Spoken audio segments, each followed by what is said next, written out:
fear of missing out in video games and collecting in general, whether it's toys, action figures, games, Lego, whatever it is.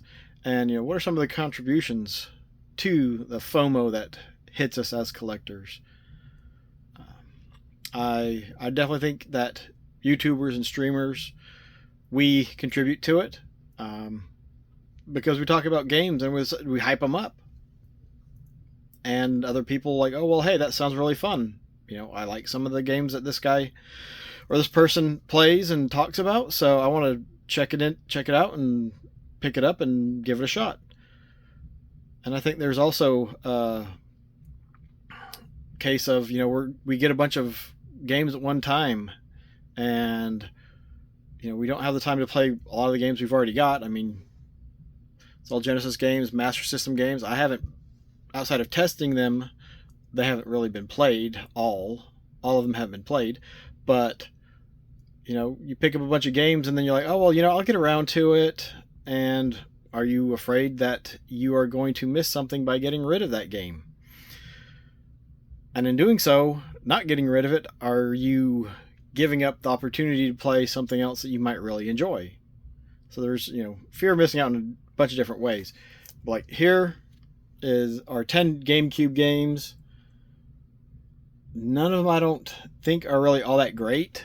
Only a few of these I actually picked up on purpose. I think the other ones were from a video game loot box, which I'm done with those now. But I think the other ones weren't necessarily ones that I was really interested in. There were more of ones that I was like, oh hey, we're having a sale, buy two get one. So it's like, okay, well, let me find a game that's in that price range that'll fit in there, instead of picking up a game that I might really want. It's like, well, let me get one that's that price. And now they're taking up a chunk of the collection. There was, I think, 10 GameCube games there. I have 130. So add in 3 more games, which I could easily probably find some movie tie-in games down here that I don't particularly necessarily want to keep, or probably don't even care about, to be honest. And that would be 10% of my GameCube collection. And there's nothing wrong with letting them go. But is there something wrong with holding on to them, even though I don't think I'm going to play with them? Are they just going to sit there and gather dust? I mean, I'm trying to find something. The Sims 2 Pets.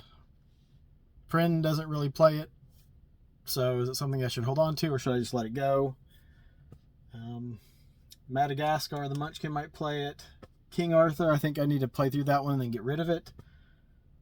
But there's just so many games. Like, I'm not really a big fan of the Resident Evil games, but I got 3. I've got Resident Evil 0 and Resident Evil 4. And all 3 of those I probably won't play. So what's the point of holding on to them? Am I afraid I'm missing out on something by not having them in the collection in case I want to play them? A lot of the Master System stuff, I've played a good bit of it, not all of it. The great sports games up here, not all that great, and just not something that need to be played, in my opinion. I'm not a big sports game fan, so they'll just won't get played. I mean, I might pull them out once in a while, but they're just taking up that space that other games could fill in. But what are y'all's thoughts about FOMO? Do you have it? What do you do about it? It's hard. At least personally, at times it's hard for me to let go of the stuff once I've got it. I've had games that I bought a lot of 20 or 30 games, and I was like, well, I've got duplicates of these games now, and now I can just let them go. And a lot of them I've held on to for a couple of years. I bought somebody's collection years and years ago, and I think I finally got rid of the last little bits of the collection that I didn't want. But I think it was in 2018 or 2019. And so I was hauling around some PlayStation 1 and 2 games and some original Xbox games that I didn't care about. And there were several times I went through there and I'd pull out some of them and be like, I might want to play this one day. I've got all of this, all of that down there that still need to be played. There's some Game Gear games right there. I haven't played through all of those, and probably a chunk of those I could get rid of. Like Super Monaco GP, it's a sports game. I don't really care about those. That's not what I like. It's not my forte. But then there's a bunch of Genesis and Master System. There's some Famicom games right there. Don't think I've ever played them for more than just a couple minutes to test them.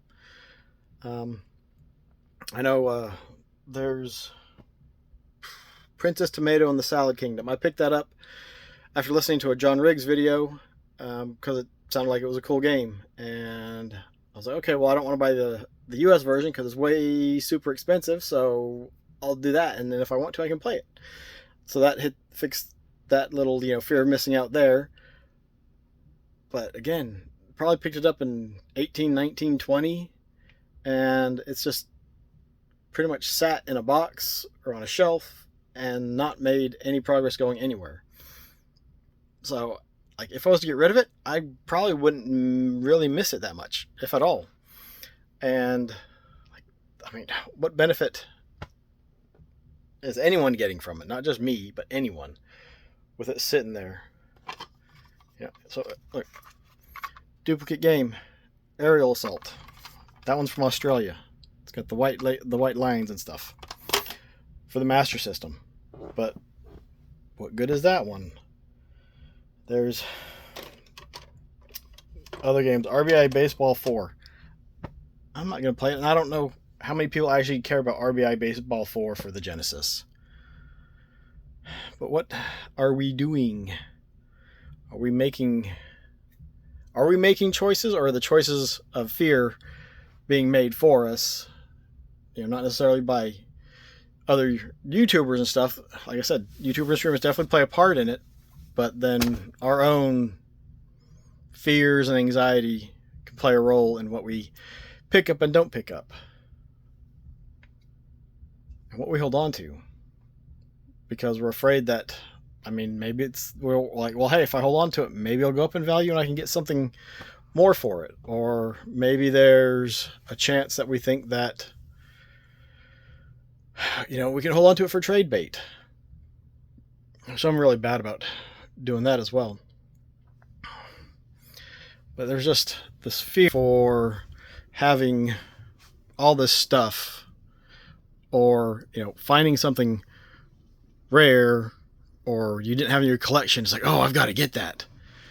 Because I picked that up at Seegi one year, and the year before there was a box Master System, and I didn't pick it up when I first saw it. And so the next year there was that one, and I went around the aisle, saw that. It's like, oh, hemmed and hawed, walked it down the aisle, went to the next one, came back around and picked it up. Because I was afraid that it would be gone if I didn't get it then. I'm super glad to have it in the collection. It's really cool. I'm hoping to have a little Sega corner right here, because there's a SG-1002 right there, SK-1100. I'm hoping I can get that stuff up there and have like all my Sega boxed stuff. But, you go around and you see this stuff, and we all know, especially at conventions, if you don't pick it up then, there's a good chance that it could possibly be gone if it's something that's a little bit more rare. But what do you guys do? The things that you do to avoid FOMO. I think I'm at the point of collecting where I don't really have to worry about it too much, because there's so few things, especially in video games, that I'm really looking for. But anytime something rare comes along, there's a chance that FOMO is going to kick in, or someone does a video, it's like, oh, I didn't know anything about that game, let me go check it out, and then it's on your list and on your radar, and then the first time you see it, you're like, bloop, and if a few people do that, then all of a sudden that game goes up in value, and now it's more expensive. And now that it's more expensive, more people might be looking for it. And what do? We all need to try to be a little bit more appreciative of what we've got, enjoy what we've got, not worry about so much what we don't have. Because, I'm sure a lot of us, if we were to sit down and play games all the time for the remainder of our lives, we probably wouldn't have time to play through and finish them all.